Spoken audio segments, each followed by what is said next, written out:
neće govoriti, zbog toga je se vjerojatno dugo voze, kao i svi mi skupa dok smo stigli zaobilaznim putem. Hvala vam što ste došli. Što je u biti festival dobrovoljnog filma Gordon Lederer i zašto festival dobrovoljnog filma Gordon Lederer? Prvo želimo promijeniti neke odnose koji postoje i želimo da se sazna nešto više istine o Domovinskom ratu nego ono što naši mladi uče i ono što se u zadnjih 20 godina počelo dešavati u našoj domovini. A zašto Gordon Lederer? Upravo zato što je gospodin Gordon Lederer ratni snimatelj Hrvatske televizije, mučki odbijen od agresorskog metka na brdu Čukur, kraj Hrvatske Kostajnice 10. kolovoza 1991. godine. Još su nekakve postojne nade i nikad ne možemo znati da li bi ostao živ, ali general Rašeta nije dozvolio da helikopter ga odvede u bolnicu i tako je Gordon Lederer preminuo i postao simbol svih onih koji na bilo koji način žele pokazati i prikazati istinu o Domovinskom ratu. On je to činio kamerom i slikom, a mi činimo na neki drugi način. Festival Domovinskog filma Gordon Lederer pokrenula udruga Hrvatskih dragovoljaca Domovinskog rata, Gradski ogranak Zaprešić. I želja nam je da obiđemo sve hrvatske županije i najveće hrvatske gradove. Da uđemo ako je moguće u škole i mnoge institucije. Kako se ne bi povijest pisala onako kako su nam je pisali neki drugi prije, a čini mi se u zadnje vrijeme kako nam žele opet neki drugi napisati povijest.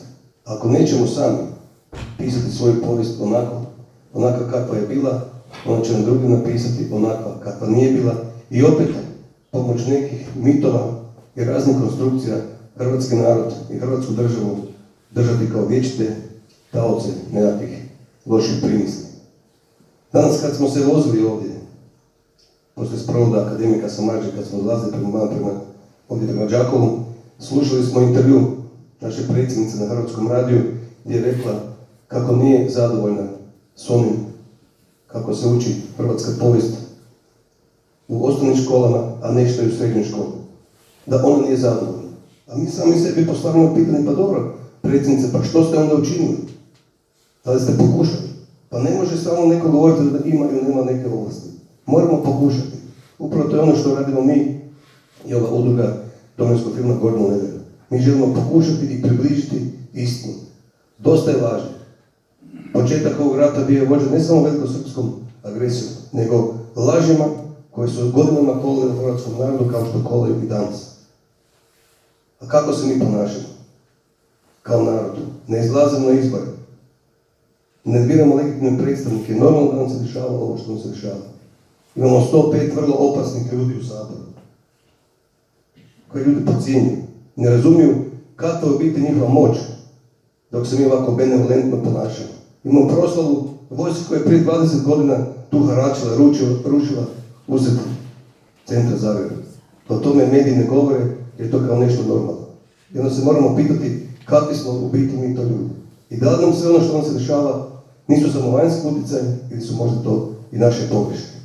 Upravo ovim filmovima želimo se približiti i pokazati kako je bilo i što je bilo. Da bi naši mladi ljudi znali kako je bilo i da ne bi se benevolentno ponašali prema onima koji su izgubili dijelove tijela i dali život za suverenu samostalnu hrvatsku državu.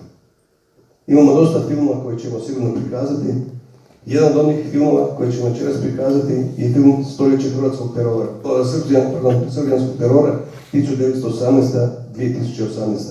A nastavlja je taj film koji je snimio Jakov Sedlar, koji također nema status onakav kakav bi trebao imati. Taj film je nastao prema predlošku knjige koju je napisao gospodin Nenad Piskač. Imat ćemo najprije promociju knjige, a nakon toga ćemo pogledati film. I ovo što ćete večeras vidjeti, iako znam da većina vas dosta toga zna, proširite dalje. Nek se dozna istina. Nabavite knjigu i film. Dajte možda onima koji ne vjeruju. Puno stvari hrvatski narod nije vjerovao ni 90. godina, pa je počeo vjerovati.